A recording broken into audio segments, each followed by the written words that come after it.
আসসালামু আলাইকুম রহমতুল্লাহ। প্রিয় দর্শক, বৃহস্পতিবার দিনে বা রাতে যে কোনো সময়, বিশেষ করে দিবাগত রাতে ইস্তেগফারের দোয়াটি চুপি চুপি 100 বার পড়ুন। বিনিময়ে আল্লাহ তাআলা আপনার প্রতি সন্তুষ্ট হয়ে যাবেন। জীবনের গুনাহ খাতা মাফ হয়ে যাবে, দুশ্চিন্তা পেরেশানি দূর হয়ে যাবে, বিপদ মুসিবত দূর হয়ে যাবে। আল্লাহ তাআলা গায়েবীভাবে রিজিক দান করবেন, গায়েবীভাবে সাহায্য করবেন ইনশাআল্লাহ। দর্শক, আমি আশা করি যারা ইস্তেগফারকে ভালোবাসেন, ইস্তেগফারের আমল করতে ভালোবাসেন, তারা ভিডিওটি না টেনে সম্পূর্ণ দেখবেন এবং উপকারী মনে হলে প্রিয়জনের কাছে বেশি পরিমাণে শেয়ার করবেন, যেন তারাও জানতে পারে এবং আমল করতে পারে। আমাদের চ্যানেলের নতুন দর্শক হলে চ্যানেলটি এখনই সাবস্ক্রাইব করে পাশের বেল আইকনটি অল নোটিফিকেশন করে রাখুন, যেন পরবর্তী ভিডিওগুলো সহজেই পেয়ে যান। দর্শক, ইস্তেগফার খুবই গুরুত্বপূর্ণ ফজিলতপূর্ণ আমল। ইস্তেগফারের আমল সপ্তাহের যে কোনো দিন, যে কোনো সময় করতে পারেন, তবে বিশেষ দিনে এবং বিশেষ সময়ে আমল করলে সেই আমলটি আল্লাহ তাআলার কাছে গ্রহণযোগ্য বেশি হয়ে থাকে। তাই বৃহস্পতিবার যে কোনো সময়, বিশেষ করে দিবাগত রাতে আমলটি অবশ্যই করুন। বৃহস্পতিবার দিবাগত রাত খুবই গুরুত্বপূর্ণ, ফজিলতপূর্ণ, কারণ এটি হচ্ছে মূলত জুমার রাত। বৃহস্পতিবার দিবাগত রাতে বান্দার আমলসমূহ আল্লাহ তাআলার সামনে উপস্থাপন করা হয়। এ প্রসঙ্গে আল্লাহর রাসূল সাল্লাল্লাহু আলাইহি সাল্লাম বলেছেন, সোমবার ও বৃহস্পতিবার দিন দুটি এমন, যে দিন দুটিতে বান্দার আমলসমূহ মহান আল্লাহ তাআলার সামনে উপস্থাপন করা হয়। হাদিসটি মুসলিম শরীফে বর্ণিত হয়েছে। আল্লাহ তাআলা আমাদের জীবনে দিন ও রাত দুটি ধারা রেখেছেন। এর মধ্যে কিছু দিন ও রাতকে বিশেষভাবে বরকতময় করেছেন। এতে সঠিকভাবে আমল করলে দুনিয়া ও আখিরাতে সফলতা লাভ হবে। সুতরাং বৃহস্পতিবার দিবাগত রাতে অবশ্যই আমলটি করার চেষ্টা করুন। দর্শক, আল্লাহর রাসূল সাল্লাল্লাহু আলাইহি সাল্লামের বৃহস্পতিবারের একটি গুরুত্বপূর্ণ আমল ছিল রোজা রাখা। প্রিয় নবী সাল্লাল্লাহু আলাইহি সাল্লাম প্রত্যেক বৃহস্পতিবার এবং সোমবারে রোজা রাখতেন। এ প্রসঙ্গে হযরত আয়েশা রাদিয়াল্লাহু আনহা হতে বর্ণিত আছে, আল্লাহর রাসূল সাল্লাল্লাহু আলাইহি সাল্লাম সোমবার এবং বৃহস্পতিবারের রোজার অপেক্ষা করতেন। হাদিসটি ইবনে মাজাহ শরীফে, তিরমিজি শরীফে, নাসাই শরীফে বর্ণিত হয়েছে। দর্শক, রোজার অসংখ্য ফজিলত ও গুরুত্ব রয়েছে। আল্লাহর রাসূল সাল্লাল্লাহু আলাইহি সাল্লাম বলেছেন, যে ব্যক্তি আল্লাহর সন্তুষ্টির জন্য একদিন রোজা রাখবে, আল্লাহ তাআলা জাহান্নামকে তার থেকে 100 বছরের দূরত্বে সরিয়ে রাখবেন। সুবহানাল্লাহ। হাদিসটি সিলসিলাতুস সহিহাতে বর্ণিত হয়েছে। অপর হাদিসে আল্লাহর রাসূল সাল্লাল্লাহু আলাইহি সাল্লাম বলেছেন, যে ব্যক্তি আল্লাহর সন্তুষ্টির জন্য একদিন রোজা রাখবে, আল্লাহ তাআলা তার এবং জাহান্নামের মাঝে আসমান ও জমিনের দূরত্ব সমপরিমাণ খন্দক তৈরি করে দিবেন। সুবহানাল্লাহ। হাদিসটি সিলসিলাতুস সহিহাতে বর্ণিত হয়েছে। প্রিয় দর্শক, আমরা সারাদিন কতই না গুনাহ করে থাকি। গুনাহ করতে করতে পাহাড় সমপরিমাণ করে ফেলি। গুনাহে জর্জরিত আমাদের এই জীবন, কিন্তু তারপরও আল্লাহ তাআলা আমাদের গুনাহ মাফ করে দেওয়ার ব্যবস্থা করে রেখেছেন। আল্লাহ তাআলা অনেক দয়াশীল, তার দয়াতেই আমরা বেঁচে আছি। তাই আমরা যতই গুনাহ করি না কেন, মহান আল্লাহ তাআলা আমাদেরকে ঠিকই মাফ করে দেন। তবে তার জন্য আল্লাহ তাআলার কাছে ক্ষমা প্রার্থনা করতে হবে, তাহলে আল্লাহ তাআলা ক্ষমা করে দিবেন। কেননা পবিত্র কোরআনে আল্লাহ তাআলা নিজেই ওয়াদা করেছেন, যদি কোনো বান্দা আল্লাহর কাছে ক্ষমা প্রার্থনা করে, আল্লাহ তাআলা তাকে ক্ষমা করে দিবেন।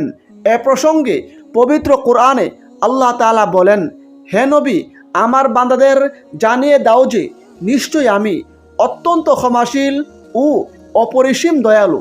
সূরা হিজর আয়াত ৪৯। আল্লাহ তাআলা পবিত্র কোরআনের অন্য স্থানে বলেন, তোমরা ক্ষমা প্রার্থনা করো আল্লাহর কাছে, আল্লাহ ক্ষমাশীল পরম দয়ালু। সূরা মুজাম্মিল আয়াত ২০।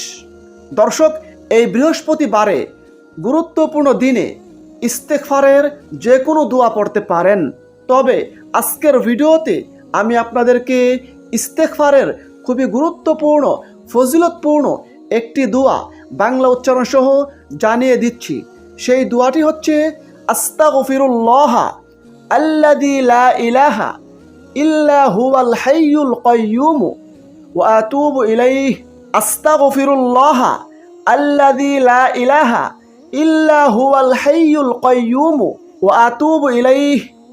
অর্থ, আমি আল্লাহর কাছে ক্ষমা চাই, তিনি ছাড়া প্রকৃতপক্ষে কোনো মাবুদ নেই, তিনি চিরঞ্জীব, চিরস্থায়ী এবং তার কাছে তাওবা করি। এই দুয়ার ফজিলত প্রসঙ্গে হাদিসে রয়েছে, আল্লাহর রাসূল সাল্লাল্লাহু আলাইহি সাল্লাম বলেছেন, যে ব্যক্তি এই দুয়ার আমল করবে, অর্থাৎ এই দুয়ার মাধ্যমে আল্লাহ তাআলার কাছে ইস্তেগফার করবে, ক্ষমা প্রার্থনা করবে, আল্লাহ তাআলা তাকে ক্ষমা করে দিবেন, যদিও সে ব্যক্তি যুদ্ধক্ষেত্র থেকে পলায়নকারীও হয়। সুবহানাল্লাহ। হাদিসটি বর্ণিত হয়েছে আবু দাউদ শরীফে, হাদিস নম্বর 1517, তিরমিজি শরীফ হাদিস নম্বর 3577। দর্শক, ইস্তেগফারের বিনিময়ে আল্লাহ তাআলা বান্দার প্রতি খুশি হয়ে যান, বান্দার প্রতি সন্তুষ্ট হয়ে যান এবং বান্দার জীবনের সমস্ত গুনাহ খাতা মাফ করে দেন। পাশাপাশি আল্লাহ তাআলা ইস্তেগফারের বিনিময়ে আরও অসংখ্য পুরস্কার দিয়ে থাকেন। তার মধ্যে অন্যতম বিশাল 3টি পুরস্কারের কথা আল্লাহর রাসূল সাল্লাল্লাহু আলাইহি সাল্লাম আবু দাউদ শরীফের একটি হাদিসে ঘোষণা করেছেন। এ প্রসঙ্গে হযরত ইবনে আব্বাস রাদিয়াল্লাহু আনহু হতে বর্ণিত আছে, তিনি বলেন, আল্লাহর রাসূল সাল্লাল্লাহু আলাইহি সাল্লাম বলেছেন, যে ব্যক্তি নিয়মিত ইস্তেগফার করবে, আল্লাহ তাআলা তাকে সর্বপ্রকার বিপদ আপদ হতে মুক্ত করবেন, সব রকম দুশ্চিন্তা পেরেশানি হতে রক্ষা করবেন এবং তার জন্য এমন স্থান থেকে রিজিকের ব্যবস্থা করবেন যা সে কল্পনাও করতে পারবে না। সুবহানাল্লাহ। হাদিসটি আবু দাউদ শরীফে বর্ণিত হয়েছে, হাদিস নম্বর 1518। দর্শক, এখন আসুন ইস্তেগফারের এই আমলটি কিভাবে করবেন সে সম্পর্কে জানিয়ে দেই। আপনি প্রথমে একই জায়গায় বসে চুপি চুপি মনোযোগের সঙ্গে 100 বার ইস্তেগফারের এই দোয়াটি পড়ুন। আস্তাগফিরুল্লাহ আল্লাযী লা ইলাহা ইল্লা হুয়াল হাইয়ুল কাইয়্যুম ওয়া আতুবু ইলাইহি। তারপর অন্তত পক্ষে একবার ইসমে আজমের একটি দোয়া পড়ুন। দোয়াটি হচ্ছে, আল্লাহুম্মা ইন্নী আসআলুকা বিআন্না লাকাল হামদু লা ইলাহা ইল্লা আনতাল মান্নানু বাদিউস সামাওয়াতি ওয়াল আরদি ইয়া যাল জালালি ওয়াল ইকরাম ইয়া হাইয়্যু ইয়া কাইয়্যুম। আমি আবারও পড়ছি, আল্লাহুম্মা ইন্নী আসআলুকা বিআন্না লাকাল হামদু লা ইলাহা ইল্লা আনতাল মান্নানু বাদিউস সামাওয়াতি ওয়াল আরদি ইয়া যাল জালালি ওয়াল ইকরাম ইয়া হাইয়্যু ইয়া কাইয়্যুম।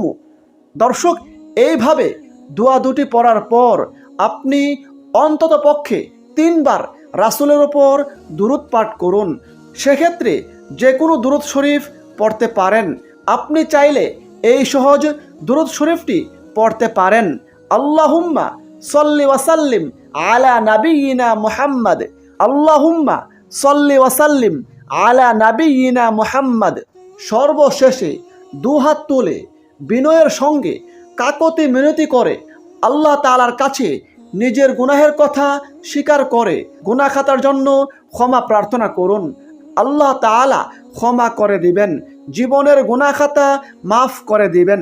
যারা বিপদগ্রস্ত আছেন তারা বিপদ থেকে মুক্তির জন্য প্রার্থনা করুন। যারা দুশ্চিন্তা পেরেশানিতে আছেন দুশ্চিন্তা পেরেশানি থেকে মুক্তির জন্য আল্লাহ তাআলার কাছে দোয়া করুন। গায়েবী রিজিক লাভের দোয়া করুন। আল্লাহ তাআলা আপনার সকল দোয়া কবুল করবেন।